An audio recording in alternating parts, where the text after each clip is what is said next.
once was a young man named R.U. Darby. Darby's uncle had gold fever during the gold rush. So he followed his dream, went west to Colorado, and started digging.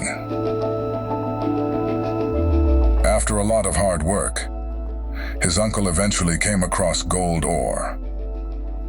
In need of mining machinery to dig up more gold, Darby's uncle covered up his findings and returned home to secure financing for the machinery that he would need to bring the ore to the surface. While there, he also was able to enlist Darby's help.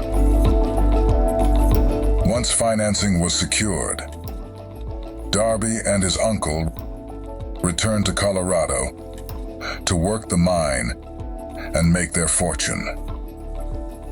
At first, their efforts bore fruit.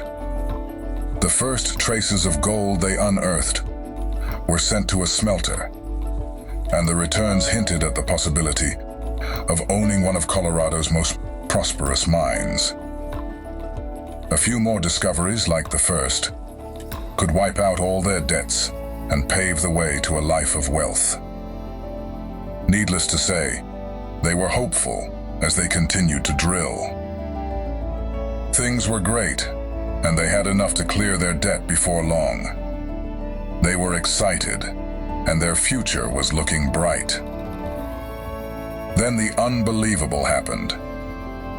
The vein of gold ore they had been successfully drilling just disappeared. Confident they would find more gold, Darby and his uncle continued to drill day after day with no luck.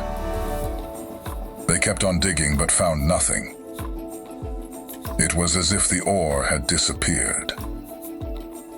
Finally, after tons of frustration, every day of drilling drove them deeper into debt until they both decided to quit. They sold the drilling machinery for a few $100s to a nearby local junkman and returned home. After they went home, disappointed, the junk man they had sold their machine to wasn't convinced that their mine had no gold. So he hired a mining engineer to get an expert opinion before breaking down all of the drilling machinery to be sold. The mining engineer checked the mine, and his findings were shocking. He found that the vein of gold ore that Darby and his uncle had been seeking was just 3 feet from where they had stopped drilling. The junkman decided to continue drilling, and precisely to the engineer's findings, just 3 feet from where Darby and his uncle had stopped digging, the gold was found.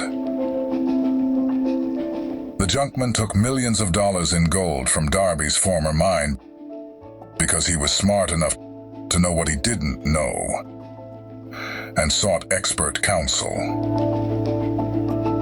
Moral of the story: